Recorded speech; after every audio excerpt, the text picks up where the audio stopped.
कायदे ऐवान के इंतखाब के लिए अपोजिशन के मुश्तरका उम्मीदवार मोहम्मद शहबाज शरीफ और तहरीक इंसाफ के शाह महमूद कुरैशी के कागजात नामजदगी मंजूर कर लिए गए हैं। अपोजिशन की जानिब से मोहम्मद शहबाज शरीफ के 11 और तहरीक इंसाफ की तरफ से शाह महमूद कुरैशी के 2 कागजात नामजदगी जमा कराए गए। कायम मकाम स्पीकर कासिम खान सूरी ने कागजात की जांच पड़ताल का इख्तियार सेक्रेटरी कौमी असम्बली को दिया था। जांच पड़ताल और एतराजात की वसूली के दौरान PTI के बाबर अवान ने मुत्तहिदा अपोजिशन के उम्मीदवार के कागजात नामजदगी पर एतराजात उठाते हुए कहा कि इनके कागजात नामजदगी मुस्तरद किए जाएं, जबकि अपोजिशन ने शाह महमूद कुरैशी पर कोई एतराज जमा नहीं कराया। कागजात नामजदगी की स्क्रूटनी में 3 चीजें रूल्स में दर्ज हैं। क्या उम्मीदवार कौमी असम्बली का वैलिड मेंबर है, क्या जो मुरवजा तरीका जिसका ऐलान किया गया उसके मुताबिक है कागजात नामजदगी, और तीसरी चीज उन्होंने देखनी है कि जो प्रपोजल और सेकेंडर हैं क्या वो जेन्युइन है। कागजात नामजदगी पर उठाए गए एतराजात पर समाअत के दौरान तहरीक इंसाफ और दूसरी जमातों के रहनुमाओं के दरमियान तल्ख कलामी भी हुई। एतराजात पर सेक्रेटरी कौमी असम्बली ने कहा कि इल्जामात पर कोई कैसे नाअहल हो सकता है। उन्होंने मोहम्मद शहबाज शरीफ के कागजात नामजदगी पर PTI के एतराजात मुस्तरद करते हुए कागजात नामजदगी को दुरुस्त करार दे दिया। कायदे ऐवान का इंतखाब कवायद के मुताबिक ऐवान की वाज़ेह तकसीम के अमल से होगा।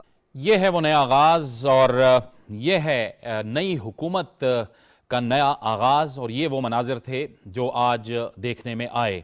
यकीनी तौर पर ये एक तवील और सब्र आज़मा मरहला था जिसके बाद ये मनाजिर देखने को मिले। जाहिर है कि वोट ऑफ नो कॉन्फिडेंस के हवाले से जो मामलात आगे चलते रहे वो यकीनन तवील मराहिल से गुजरे, और फिर गुज़श्ता रात जब मामलात बिल्कुल नहज पर पहुंच चुके थे तो साबिक स्पीकर असम्बली असद कैसर ने इस्तीफ़ा दिया, कासिम सूरी ने इस्तीफ़ा दिया और पैनल ऑफ चेयरमैन सरदार अयाज सादिक के हवाले किया गुज़श्ता रोज़ इजलास, जिसके बाद वोटिंग हुई और वोटिंग के नतीजे में जो अपोजिशन थी वो अक्सरियत साबित करने में कामयाब हो गई, और यूं साबिक इमरान खान जो थे वो साबिक वज़ीर आज़म बन गए। अब कागजात नामजदगी जमा कराए जा चुके हैं। मियाँ शहबाज शरीफ जो है वो मुत्तहिदा अपोजिशन, जो उस वक्त मुत्तहिदा अपोजिशन थी, अब अक्सरियत जमात बन चुकी है, उसके मुत्तफ़िका उम्मीदवार हैं, जबकि दूसरी तरफ तहरीक इंसाफ की जानिब से शाह महमूद कुरैशी जो हैं वो कायदे ऐवान के लिए उम्मीदवार हैं। कल अब इसका इंतखाब होने जा रहा है, लेकिन यकीनी तौर पर अब जब नई हुकूमत बनेगी तो उसके सामने कई चैलेंजेस पड़े हैं। गुज़िश्ता रोज़ भी जब अक्सरियत हासिल की थी तो मुस्लिम लीग नून के मियाँ मोहम्मद शहबाज शरीफ ने तफसील से खिताब किया और उनका कहना था कि हम एक कौमी हमाहंगी पैदा करने की कोशिश करेंगे और इसी के नतीजे में जो मुल्क को दरपेश मसाइल हैं, मामलात हैं, चैलेंजेस हैं, उन्हें हल करने की कोशिश करेंगे। तो नई हुकूमत के लिए क्या चैलेंजेस होंगे और किस तरह नबरदाज़मा होंगे, और इस सारी सूरत हाल को से देखा जा रहा है, इन तमाम मामलात पर आज हम अपने प्रोग्राम में बात करेंगे। और इसके लिए हमें ज्वाइन कर रहे हैं स्टूडियोज़ में सीनियर सहाफ़ी और सीनियर तज्ज़ियाकार जनाब प्रोफेसर ताहिर नईम मलिक साहब। प्रोफेसर साहब आपको बहुत खुशामदीद कहते हैं। हमें ज्वाइन कर रहे हैं माहिर कानून जनाब आरिफ चौधरी। आरिफ चौधरी साहब आपको भी खुशामदीद कहते हैं। और हमें ज्वाइन कर रहे हैं माहिर कानून भी हैं और जमीयत उलमा इस्लाम से आपका ताल्लुक़ है जनाब सेनेटर कामरान मुर्तज़ा। कामरान मुर्तज़ा साहब आपको भी बहुत खुशामदीद कहते हैं। कामरान साहब, सबसे पहले आपकी तरफ आएंगे। यकीनी तौर पर ये एक बड़ा तवील मरहला था, सबराजमा मरहला था, लेकिन बहरहाल पाकिस्तान में आइन और कानून की जीत हुई और आइन और कानून ही के बुनियाद पे और उसी के नतीजे में जो वज़ीर आज़म थे उनके खिलाफ तहरीक अदम एतमाद पेश हुई और वो अदम एतमाद कामयाब भी हो गई। ये यकीनी तौर पे तारीखी मनाजिर थे। आप इसको तारीखी कह सकते हैं, मगर मेरा कि बहुत मुश्किल से जो ये जीत, जिसको आप जीत कह रहे हैं, बड़ी मुश्किल से हुई है। कल 10:30 बजे इजलास शुरू हुआ, मैं ख़ुद भी वहाँ पे मौजूद था और फिर उसके बाद सहरी तक हम जो है वहीं पे बैठे रहे, आके घर में सहरी की हमने, इफ्तार तो हमने वहीं पे किया था। तो जिस मुश्किल से ये सारा कुछ गुजारा गया वो मेरा ख्याल है कि गैर मुनासिब था। इसको बड़ी खंदा पेशानी के साथ जो है ना बर्दाश्त किया जाना चाहिए। डेमोक्रेसी जो है ना एक माइंडसेट का नाम है, जहाँ उसमें और भी रिक्वायरमेंट है, उसमें एक जो है ना वो पेशेंस भी है। आप किसी दिन आप बहुत लोग आपके साथ होते हैं और किसी एक दिन जो है ना वो लोग आपके साथ नहीं रहते और आपको इसके लिए तैयार रहना होता है। मुमकिन है कि आप गलती पे ना हो, मुमकिन है आपने अपने तय पे ठीक हो, मगर इसके बावजूद भी लोगों का ऑप्शन होता है, मेंबर्स का ऑप्शन होता है कि वो किसी दिन आपके साथ ना रहें, और जब ना रहें तो उसको एक्सेप्ट कर लेना चाहिए। जो इसके साथ इस पूरे दिन में हुआ वो तो एक ये तो सामने क्या वो था कि अमल था, मगर इसके साथ साथ जो है ना इसके बैकग्राउंड में जो कुछ होता रहा वो यकीनन इससे भी ज़्यादा बहुत ज़्यादा तल्ख है, और वो किसी दिन आपके सामने आएगा या सोशल मीडिया पे और किसी दूसरे बाहर के मीडिया पे आना शुरू हो गया है। मगर जो कुछ हुआ वो अच्छा नहीं हुआ, मगर आगे इस नीयत के साथ कि इस मुल्क का अच्छा हो, हमको इकट्ठे होकर चलना है, कम से कम असूलों पे और कम से कम चीज़ों पे इत्तेफाक करके। वो कम से कम चीज़ हो सकती हैं, डेमोक्रेसी की हो सकती हैं।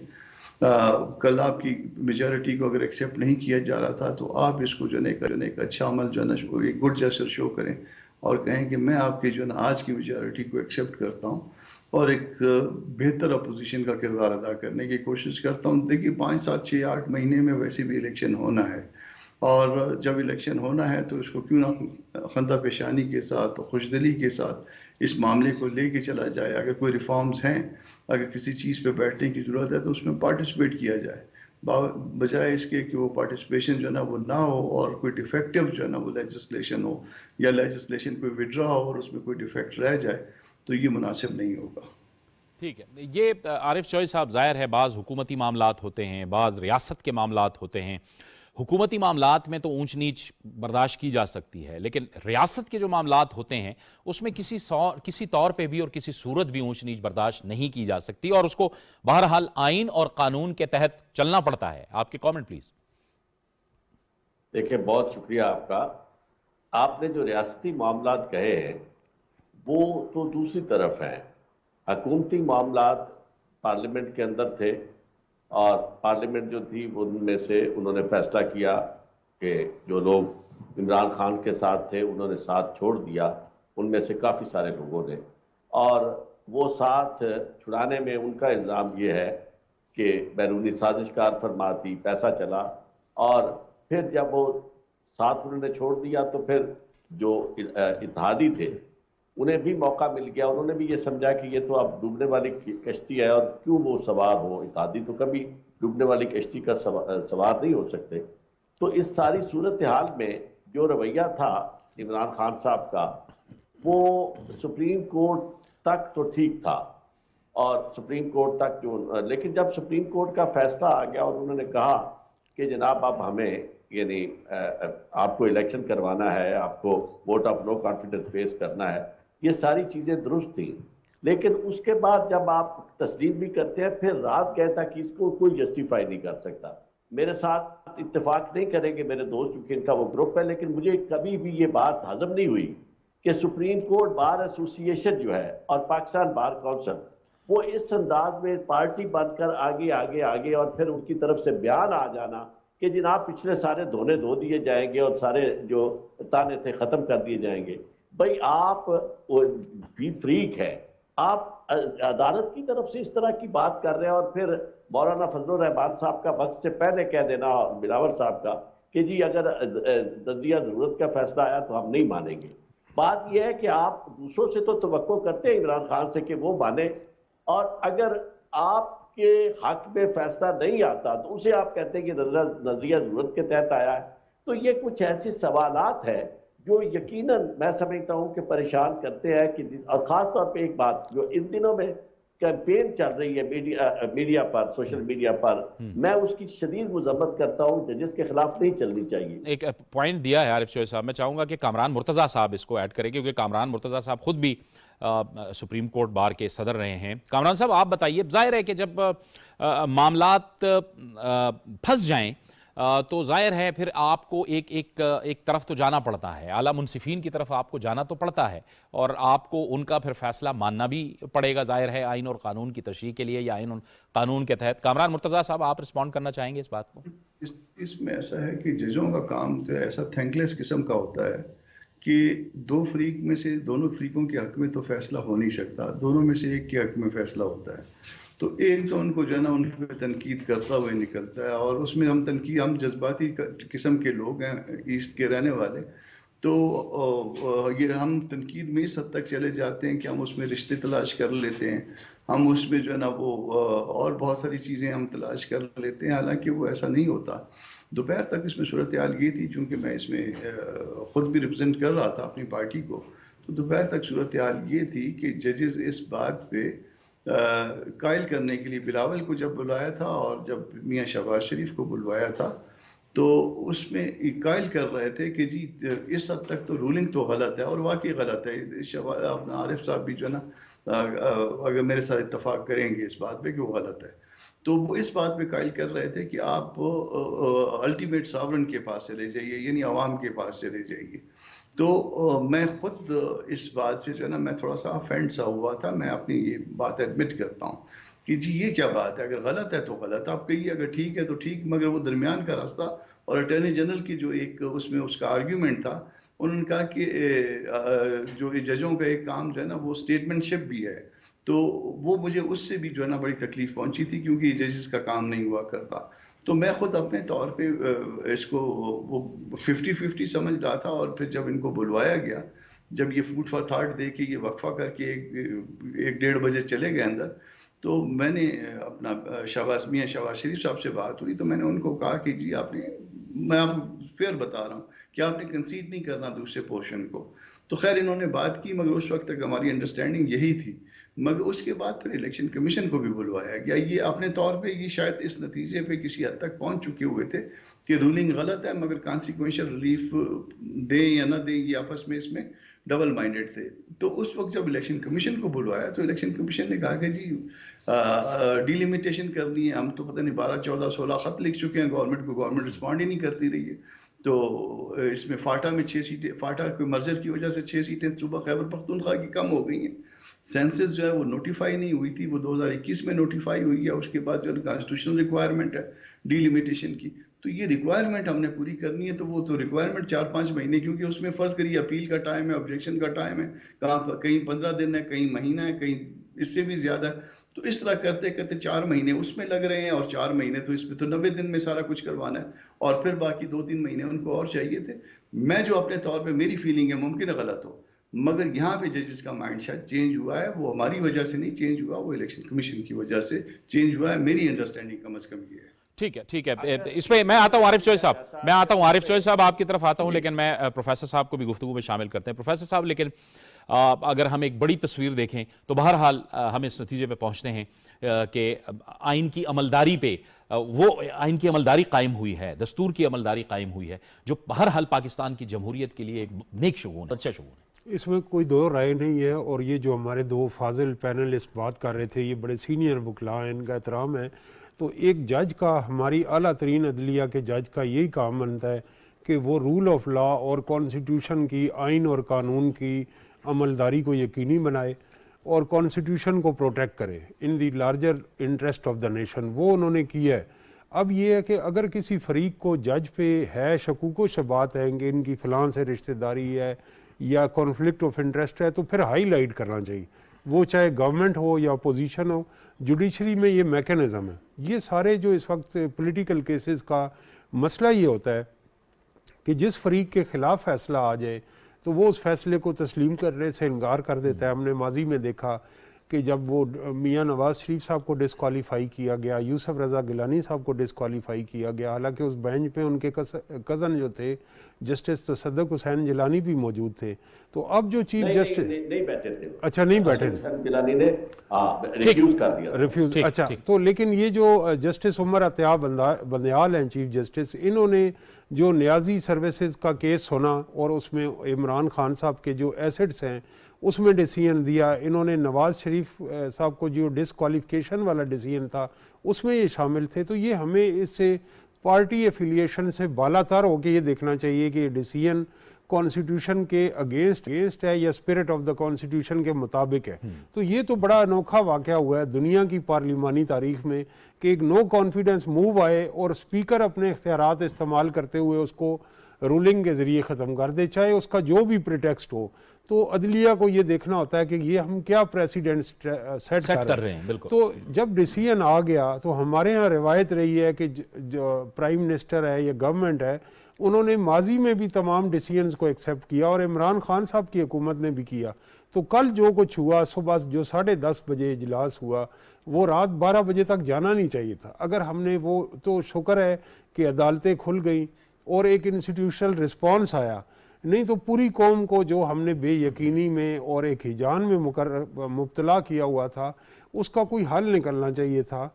क्योंकि ये कॉन्स्टिट्यूशन जो है, ये हमारी सियासत से रियासत को कमज़ोर नहीं होना चाहिए। तो ग्रेसफुल एग्जिट का रास्ता अब भी ये है कि ये जो पोलराइजेशन की फिजा रही है हमारे यहाँ 3.25 साल पिछले, अब नई गवर्नमेंट को चाहिए कि इस फिजा को कम करे। जो चैलेंजेस हैं स्टेट को, वो माशी चैलेंजेस हैं, वो खारजा पॉलिसी से हैं, वो समाजी हैं, वो दहशतगर्दी के ख़िलाफ़ जंग अभी पूरी तरह ख़त्म नहीं हुई, वो सियासी चैलेंजेस हैं, वो एहतसाब का मौसर निज़ाम ना होना, वो आम आदमी की हालत इज़ार। इसके लिए ये है कि ये हमें अमली तौर पे इक़दामात उठाने होंगे। और अगर सोसाइटी पोलराइज्ड रही, पॉलिटिकल टेम्परेचर हाई रहा और नफ़रतें रही, तो फिर नई जो हुकूमत है वो भी अपने एजेंडा पे फोकस नहीं कर सकेगी। ठीक है, तो ये आप इस पे तफसील से हम दोबारा आते हैं। लेकिन आरिफ चौधरी साहब, ये जो इलेक्शन कमीशन पाकिस्तान ने सुप्रीम कोर्ट ऑफ पाकिस्तान में ये कहा कि हमने 15-16 ख़त लिखे, और ये ज़ाहिर है कॉन्स्टिट्यूशनल रिक्वायरमेंट है कि हमने मरदमशुमारी करके हल्का बंदियाँ करनी हैं। ये फिर गवर्नेंस के मामलात आते हैं। हुकूमतों में जब लोग होते हैं तो इस तरह के जो मामलात होते हैं उनको बड़ा फोकस करना पड़ता है और उस पर रिस्पॉन्ड करना पड़ता है, क्योंकि ज़ाहिर है इलेक्शन कमीशन ऑफ पाकिस्तान एक ऐसा इदारा है जो जब इलेक्शन अनाउंस होते हैं तो वो ज़ाहिर है उस तैयारी में रहता है, उसके अहतमाम की तैयारी में रहता है। बहरहाल हुकूमती सतह पर भी इस तरह के अगर इंतहाई अहम खतूत आपके पास आते हैं इक़दामात करने के लिए, तो आपको रिस्पॉन्स तो देना पड़ता है ना। ये तो साबिका हुकूमत को भी चाहिए था कि वो रिस्पॉन्ड करते बहरहाल इस पर। जावेद इकबाल साहब, पहली बात तो बड़ी बातें होनी चाहिए कि मैंने रूलिंग को कभी डिफेंड नहीं किया और कोई भी कॉन्स्टिट्यूशन से वाकफियत रखने वाला शख्स जो है वो नहीं कर सकता। मामला ये है इस वक्त बात। और दूसरा, मेरा जजेस के बारे में ये नहीं है कि उन्होंने खुदा न खास्ता कोई फैसला जो है किसी को फेवर की है और किसी को डिसफेवर की, ऐसी बात नहीं है। बात है इंप्रेशन की, बात है उस दर्द की, उस तकलीफ की जो मैं बतौर एक कानून के तालिब इल्म के जिसका ओढ़ना बिछौना वकालत है और पेशा ऐसी वकालत से ताल्लुक रखता हूँ, कामरान साहब भी सुबह शाम यही काम करते हैं। हमारा मसला ये है कि अगर अदालतों के ऊपर तनकीद होती है तो उससे हमारा निज़ाम जो है वो उसका बड़ा यानी इम्पैक्ट जो होना चाहिए लोग पूरी दुनिया की नज़र में, वो ज़रा मुतासर होता है। तासुर ये बनता है कि माजी की अगर आप तारीख देखेंगे तो इसी तरह की सूरत हाल में एक असम्बली जो बेनज़ीर भुट्टो साहबा की है वो डिसॉल्व होती है तो उसके खिलाफ जो नुसरत भुट्टो साहबा की पेटिशन है वो मुस्तरद हो जाती है। और उसी तरह नवाज शरीफ की पेटिशन, उनकी असम्बली डिसॉल्व होती है, वो पेटिशन मंजूर हो जाती है। ये सारी चीजें इस तरह की है। मैं समझता हूँ कि ये खुदा का शुक्र है कि हमारी जुडिशरी इन चीजों से काफी आगे निकल चुकी है, बड़े इंडिपेंडेंट जजेस हैं। लेकिन थोड़ा सा अगर अज़्म एहतियात, ये तासुर जो था, ये जो अभी कामरान मुफ्ता साहब, हमारा सबका ये तासुर था। तो आप अगर उन्हें बुला के कह रहे हैं कि जी वेलकम हम आपको करते हैं, आपकी 3 नस्लों ने कुर्बानियां दी हैं, और दूसरा ये है कि उनसे पूछ रहे हैं कि जी आपका क्या इस मामले में, उनसे जो सवाल था वो बड़ा इंपॉर्टेंट था कि जी आपकी पार्टी की अपनी कितनी सीटें थी। उस सवाल का लाजमी नतीजा ये है कि आप टेक्निकली स्पीकिंग आप सिंगल लार्जेस्ट मेजॉरिटी नहीं है। सिंगल लार्जेस्ट मेजॉरिटी जो है वो पीटीआई है, जिसका मैंडेट है 5 साल के लिए, और उसका मैंडेट अगर खत्म हो रहा है तो वो किसकी बुनियाद पर हो रहा है? जो लोग आर्टिकल 63A की जद में आते हैं। आर्टिकल 63A बजाय एक्शन में आएगा उस वक्त जब आप वो वोट कास्ट करेंगे, जबकि वो आर्टिकल 63A के तहत आने वाले जो मुनहरिफीन थे उन्होंने बाद में वोट ही नहीं कास्ट किया। यानी जो मेजॉरिटी हासिल की, जो मेजॉरिटी हासिल हुई वो ये अपोजिशन की अपनी जमातों और इत्तेहादियों की वजह से हुई। अच्छा चौधरी साहब, मैं अपने उस बात की तरफ आ रहा हूं ना। चौधरी साहब, आप मुझे ये बताइए कि जो खत लिखा गया था या जो खतूत लिखे गए थे हुकूमत को इलेक्शन कमीशन ऑफ पाकिस्तान की जानिब से, तो अब ये भी फरमा दीजिएगा ना कि उस पे रिस्पांस तो करना चाहिए था ना हुकूमत को, जैसे कि एक बहुत बड़ी एक बात सामने आ रही है। जावेद इकबाल साहब, मैं उस गवर्नमेंट को कोई डिफेंड नहीं कर रहा, मेरा मसला तो अदालती निज़ाम का है। अदालती निज़ाम जिस पे जब सवाल उठते हैं तो उसमें हम सारे लोग जो उसमें स्टेक होल्डर्स हैं, हम उसमें मुतासिर होते हैं। यहां तक मैंने वो बात इसलिए की थी कि 63A आपने फरमा दिया कि जी उन्होंने तो वोट कास्ट किया नहीं है।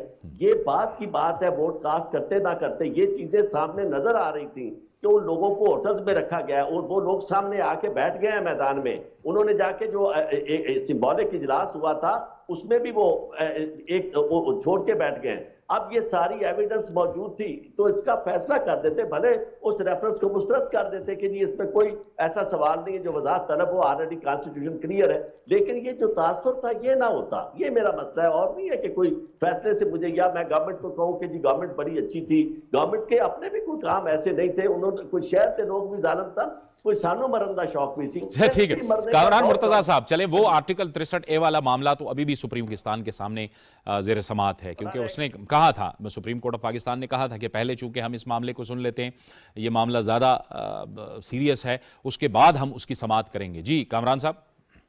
वो शहर के लोग जो है वो कम जालिम थे, एहसानो मरण का शौक ज्यादा सी। ये आपकी तो ये उसमें से ये इन जालिमों में सिर्फ जेक्यूआई जो है ना वो ज्यादा मुखालिफ थी, बाकी तो सारे उनको चलाना चाहते थे। और जो मैं समझ पाया हूँ वो नून लीग भी उसके साथ हर किस्म का ताउन कर रही थी और उसके साथ साथ पीपल्स पार्टी भी हर किस्म का ताउन कर रही थी, मगर वो दीवार से लगाते लगाते उनको इस जगह तक पहुंचा दिया था कि वो सारे जो है ना फिर इकट्ठे होके आ गए। तो वो मरने का शौक उनको ज्यादा था। दो बातों का जवाब जो मेरे भाई ने कहा है आर्टिकल 63A का, आर्टिकल 63A को जो है ना वो इंटेलेक्चुअली जो है ना वो डिसऑनेस्टी थी प्रेसिडेंट की तरफ से और बेलाफाइडी थी इसको भिजवाने की। मेरे भाई ये इसको मेरे साथ जो है ना इत्तेफाक करेंगे कि 63A पे आज तक जो लॉ डेवलप हुआ है अप टू सुप्रीम कोर्ट, मैं भी उनमें कई में वकील रहा, ये खुद भी वकील रहे होंगे, उसमें सिर्फ जो है ना उनकी सीट सीज हुई है, वो सीट गई है। आज तक का लॉ ये था। अब इन्होंने जो रेफरेंस भिजवाया, रेफरेंस में ओपिनियन लेता है सदर जहां पे एम्बिगुइटी हो, आज तक कोई एम्बिगुइटी नहीं थी। अब इन्होंने जो ना एम्बिगुइटी क्रिएट करने के लिए रेफरेंस भिजवाया, सदर के दफ्तर को इस्तेमाल किया, वो इस तरह से कि ये आप बताइए कि इसके नतीजे में लाइफ क्योंकि लिखा हुआ नहीं है कि कितनी क्या डिस्क्वालिफिकेशन होगी, तो वो लाइफ की डिस्क्वालिफिकेशन होगी या उससे कम होगी, यानी उनको डराने के लिए जो लोग इनके साथ नहीं रहे थे। अच्छा, अब मसला ये है कि अब जाहिर है फ्री कैन को सुनना है, तो फ्री कैन को सुनते सुनते तो यहाँ तक बात पहुंच गई थी, तो आगे से जो है ना वो डिप्टी स्पीकर साहब ने जो चांद चढ़ा लिया कि उस रूलिंग जो ना ये एक अजीब व गरीब रूलिंग दे दी उसने बैठे बैठे। तो इस वजह से इस मामले की अहमियत चूंकि ज्यादा थी तो वो पीछे रह गया और ये आ गया। अब एक और एंगल से भी चौधरी साहब इसको देख लें। अब फर्ज करेंगे 63A का मामला जो ना वो पेंडिंग है रेफरेंस की सूरत में, वहां पे उधर से इमरान खान साहब ने 19, 20, 22 लोगों के खिलाफ जो है वो वैसे ही जो ना रेफरेंस भिजवा दिया स्पीकर को, और वो स्पीकर से अल्टीमेटली 2 दिन के बाद पहुंच जाएगा इलेक्शन कमीशन को। क्या उसकी मौजूदगी में सुप्रीम कोर्ट को कोई ओपिनियन देना कोई मुनासिब बात होगी? ये चौधरी साहब से मेरा सवाल है, और इसको बाद में जब इनकी बारी आए तो उसको जो ना रिस्पॉन्ड कर लें। एक बात और मेरे भाई ने की बेनज़ीर भुट्टो वाली असम्बली की, कि बेनज़ीर भुट्टो को तो वो नहीं मिला था, रिलीफ नहीं मिला था, मियाँ नवाज शरीफ को मिल गया। पता नहीं बिटवीन द लाइंस क्या कहना चाह रहे थे। उसकी 2-3 वजूहात है, वो मैं बता देता हूँ। बेनज़ीर वाली असम्बली से पहले वाली कौन सी असम्बली थी? गैर जमाती थी, जमाती तो नहीं थी ना जी। और वो गैर जमाती असम्बली में से किसी एक ने भी ये अपना ये जो बेनज़ीर वाली जो असम्बली थी उसमें से किसी एक ने भी उसको, जो उसका मेंबर था यानी NA का मेंबर जो था, उसमें उसको चैलेंज किया था। उसकी डेट ऑफ, जिसने भी फिर चैलेंज किया था उसके बाद कितने अरसे के बाद चैलेंज किया था, बहुत सी बातें उसमें देखने वाली हैं। और फिर इसमें आर्गूमेंट्स के दौरान कितना अरसा गुजार दिया गया था, और फिर जब इलेक्शन की डेट बल्कि इवन शेड्यूल तक तकरीबन आ गया हुआ था और महीने 1.5 महीने के बाद जो ना वो इलेक्शन था, तो उसमें ये करने वाली सारी बातें जो ना वो हमने मामलात को उस नहज तक पहुंचा दिया था जहाँ पे आगे जो ना वो रिलीफ शायद मुमकिन नहीं थी। तो बास जगह पे जो ना वो ऐसे सरकमस्टांसेस बन जाते हैं, जैसे यहाँ पे सरकमस्टांस एक बन गया कि ये दोपहर तक जो मामला चल रहा था वो हम कुछ और समझ रहे थे, और जो मैं समझ रहा था वही आरिफ चौधरी साहब ने समझा, और वही जो है ना कम से कम जो मतलब वकील थे, वकील हजरात, वही एक इंप्रेशन लेके गए थे। मगर बाद में इलेक्शन कमीशन आया, उसने अपनी मजबूरी बयान कर दी, और उस मजबूरी में सबसे बड़ी मजबूरी जो है ना वो टेक्निकल थी कि इस कॉन्स्टिट्यूशनल रिक्वायरमेंट को कैसे वो करें। तो उनके पास फिर वो ऑप्शन लेस शायद हो गए थे। तो बजाय हम उनके ऊपर शक करें किसी किस्म का, बजाय हम उनकी विजडम पे, हमारे मुल्क का सबसे मोतबर अदारा है कानून के हवाले से, और एक पिलर है स्टेट के लिए, अगर हमारा एक पिलर उसको हम खुद जख्मी कर देते हैं, खुद खराब कर देते हैं, तो फिर इसका मतलब ये होगा कि मैं और आप बैठ के अगर उसके बारे में बातें करेंगे तो फिर लोग फिर जो नहीं समझते वो उसके बारे में क्या सोचेंगे, कल उससे जो डैमेज काज होगा उस वो फिर उसका क्या मदावा कैसे मुमकिन होगा। तो मैं जो हुआ वो हो गया। अब इस मुल्क को चले, सारे लोग बुरे, सब कुछ ठीक, खराबी हुई, गलत हुआ, मगर अब चले कल के लिए जो है ना इसको ठीक करने की कोशिश करते हैं। ये भी कह देते हैं कि कल तक की अपोजिशन अच्छी नहीं थी, आप अच्छी अपोजिशन बन के बताइए, आप जो ना एक पॉजिटिव जो ना वे में उसको लेके चलिए। अगर चलेंगे तो जाहिर है इस पाकिस्तान का भला होगा, इन पाकिस्तानियों का जो ना मसले हल होंगे। अगर हम ये 5-7 महीनों में कोई 5-10% भी रिलीफ उनको देने में कामयाब हो जाते हैं तो ये बहुत बड़ी सक्सेस होगी इसमें। ये बड़ा अहम मामला है, और अब होगा कि इसी मामले को लेकर हम आगे बढ़ें और बात करें कि अब जो हुकूमत बनेगी जिसमें ऑपोजिशन की सारी जमातें अब हुकूमत बन जाएंगी, उनके लिए क्या चैलेंजेस हैं, इस पर हम बात करेंगे। एक ब्रेक का वक्त हो जाता है, ब्रेक लेंगे, ब्रेक के बाद प्रोग्राम जारी रहेगा।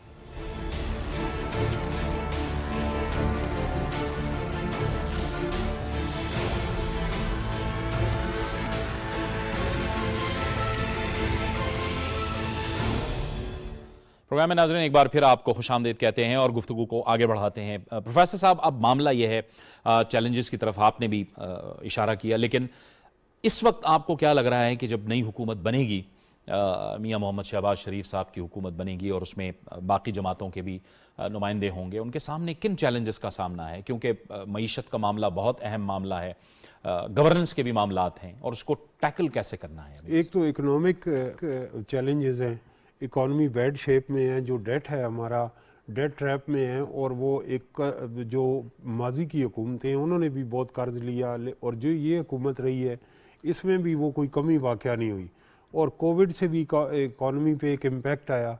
तो इस वक्त जो इनिशियल चैलेंजेस है कि हमें बार बार IMF के पास economic bail out, financial bail out plan की तरफ जाना पड़ता है, और अपोजिशन जमातें उस पर तनकीद करती रही हैं।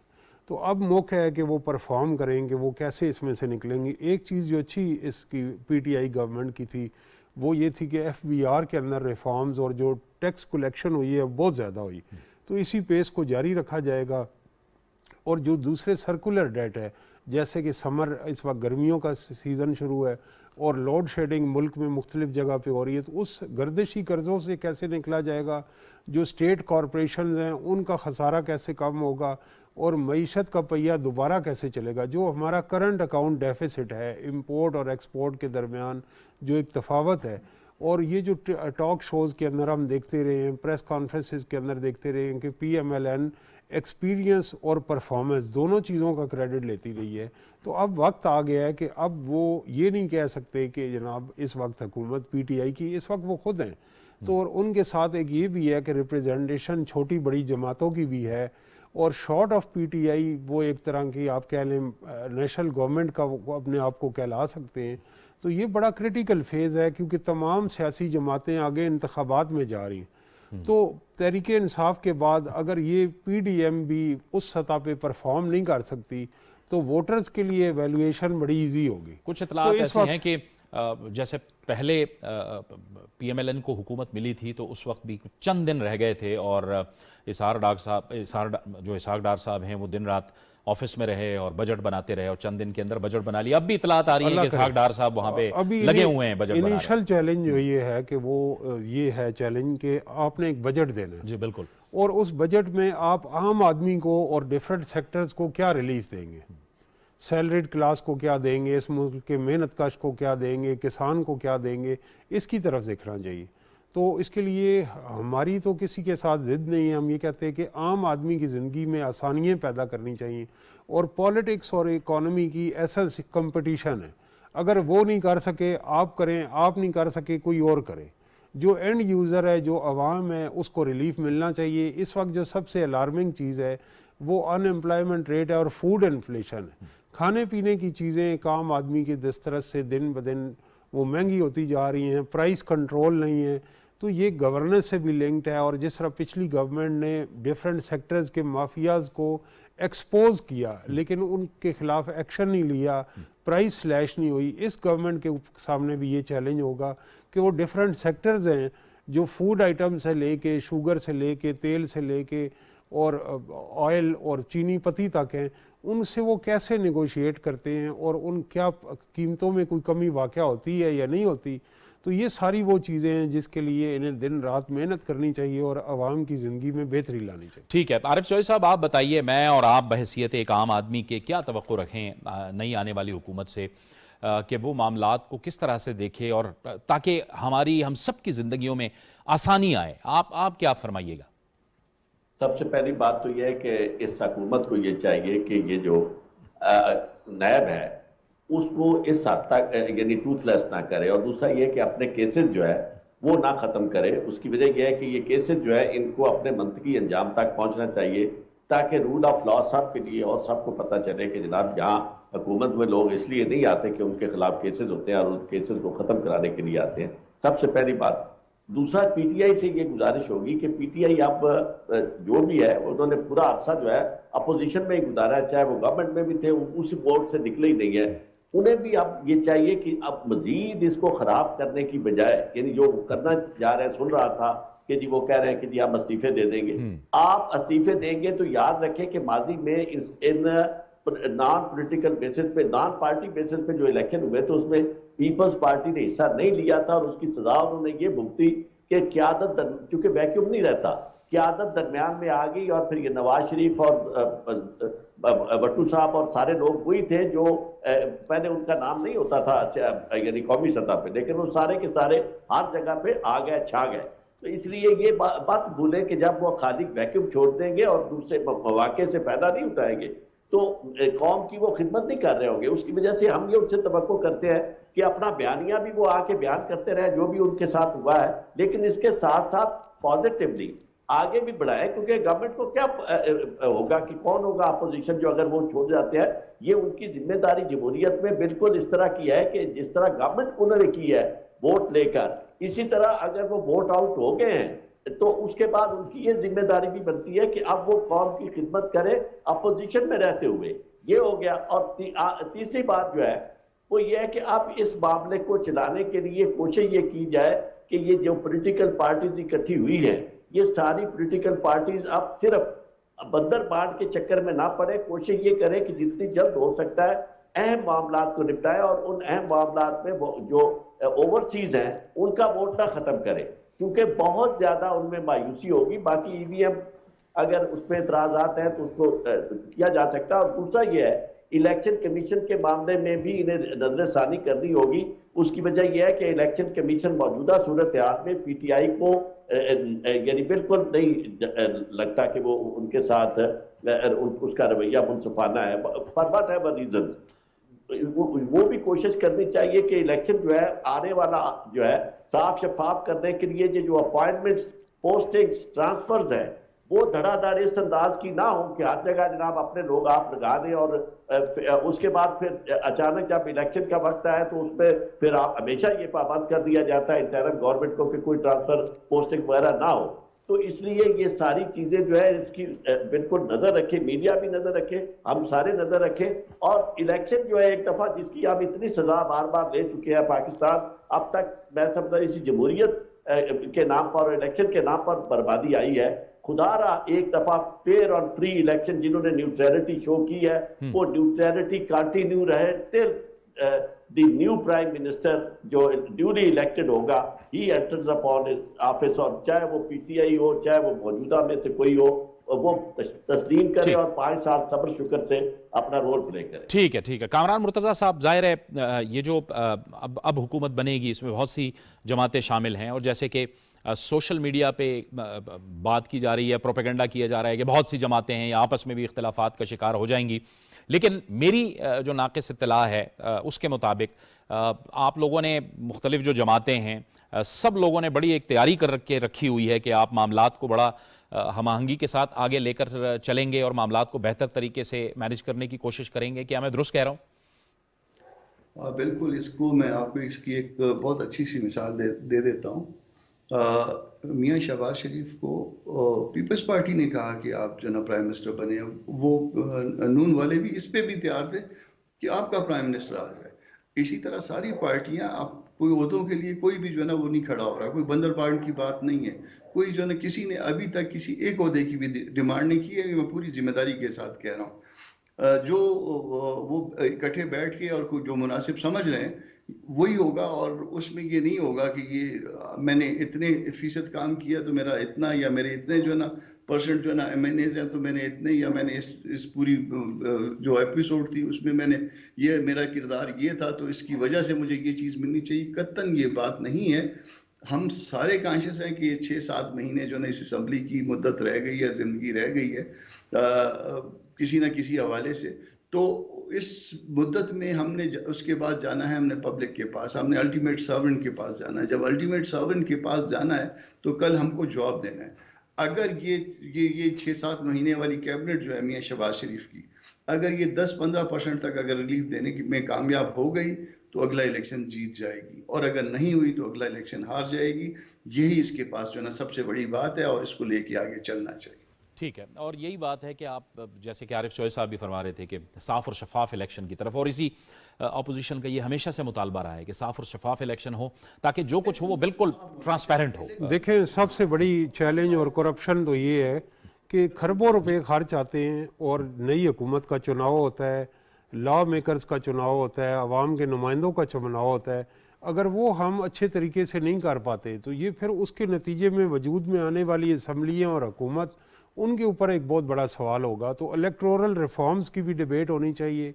सियासत में जो पैसे का इस्तेमाल हो गया और बढ़ गया है, और दूसरा ये जो बिग बिजनेस के इंटरेस्ट हो गए हैं कार्टेल्स के, और दूसरा आवाम की मौसर नुमाइंदगी, जो आम आदमी की, मजदूर की, किसान की नुमाइंदगी हमारी असम्बलियों में नहीं नज़र आती। कैसे वो इन्फोर्स किया जाए कि वो आए, कौन सी नई इस्लाहात लाई जाए, और बाइख्तियार और मजबूत इलेक्शन कमीशन कैसे लाया जाए। इन सारी चीज़ों पे मीडिया को, सिविल सोसाइटी को, सियासी पार्टियों को डिबेट करनी चाहिए। इमरान खान साहब एक बहुत मौसर अपोजिशन कर सकते हैं, लेकिन उनका फोकस पार्लियामेंट के अंदर भी होना चाहिए। पब्लिक अकाउंट कमेटी के अंदर वो वैसियत अपोजिशन लीडर बहुत एक चेक रख सकते हैं।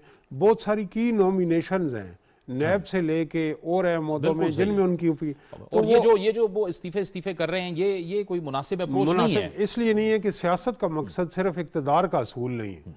यानी ऐसी असम्बली जिसमें आप प्राइम मिनिस्टर बने, वो उस हद तक ठीक है कि आप प्राइम मिनिस्टर रहें, जब नहीं रहे तो रिज़ाइन। तो ये मेरा ख्याल है इसे रिकन्सिडर करने की ज़रूरत है।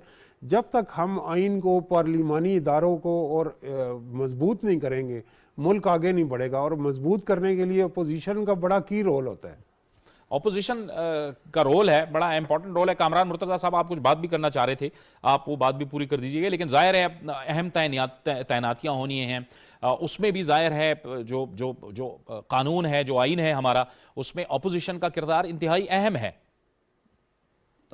इसमें देखिए, अगर हम ये गद्दार खेलेंगे और हम अपने तौर पे लोगों को कहेंगे कि मतलब एनए में जो 50% से ज़ायद लोग हैं वो गद्दार हैं, खुदा न खास्ता, तो हम जो है दुनिया को क्या मैसेज दे रहे हैं।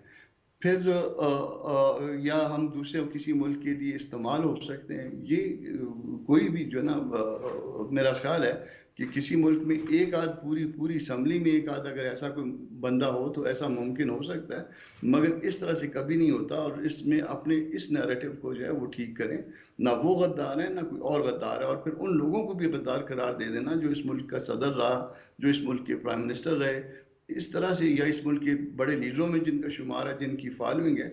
ये बिल्कुल गलत किस्म का बयानिया है, इसको ठीक करना चाहिए। आप तनकीद करें और पॉजिटिव तनकीद लेके आएँ। आप वो तनकीद करें जो रोड की तनकीद नहीं होती। आप इंटेलेक्चुअल साइड पे आ जाइए और उस तरह से आके दूसरों को नॉकआउट करने की कोशिश कीजिए कि ये इनकी गलती है। मगर खुदा के वास्ते ये गद्दारी वाला मामला जो है ना, ये छोड़ दीजिए। इस मुल्क में कोई गद्दार नहीं है। फेयर और फ्री इलेक्शन की तरफ चलिए। 5-7 महीने की बात है, इसमें कोई क़यामत नहीं आनी है। उसके 5-7 महीने के बाद वैसे भी केयर टेकर आ जाएंगे और केयर टेकर जो है ना उसमें बिल बैठ के अपनी मर्जी के साथ बनवाइए। अच्छे केयर टेकर आए, अच्छा इलेक्शन हो, हम सारे उसको एक्सेप्ट करें और उसके बाद मिल के पाकिस्तान के लिए आगे चलें। ठीक है, बहुत बहुत शुक्रिया senator Kamran Last Murtaza comment साहब। मेरा जी आरिफ चौधरी साहब, जी कीजिएगा फरमाइए। जी कि फरमाइए। मैं ये अर्ज करता हूं कि इमरान खान साहब को इंट्रोस्पेक्शन करने की जरूरत है, अपने अंदर झांक के देखने की जरूरत है। शहबाज शरीफ साहब को भी अपने अंदर झांक के देखने की जरूरत है और ये एक दफा तय कर लें आपस में कि ये ना करें कि दोनों जो है, हर बंदा जो है वो दूसरों को गलतियां निकालता है, अपने अंदर कभी नहीं देखता कि अगर इमरान खान साहब गए हैं तो सिर्फ अमेरिका का ही अमल दखल नहीं है, उसमें इमरान साहब की अपनी भी गलतियां गवर्नेंस के मामले में। सबको इस्लाह अहवाल करने की ज़रूरत है और सबको अपने अपने गिरबान में झांकने की ज़रूरत है। ज़ाहिर है जमहूरियत के अंदर जितना अहम हुकूमत का होता है उतना ही अपोजिशन का भी होता है और दोनों को अपना अपना किरदार अदा करना चाहिए। और ये एक नई हकीकत जो है, अब इसको ज़ाहिर है आइन और कानून के पस मंज़र में अब इसको तस्लीम करना है कि अब नई हुकूमत बनने जा रही है। बहुत बहुत शुक्रिया सेनेटर कामरान मुर्तज़ा साहब, आरिफ चौधरी साहब और प्रोफेसर ताहिर नईम मलिक साहब, आपका भी बहुत बहुत शुक्रिया। ये था हमारा आज का प्रोग्राम। जावेद इकबाल को इजाज़त दीजिए। अल्लाह हाफ़िज़।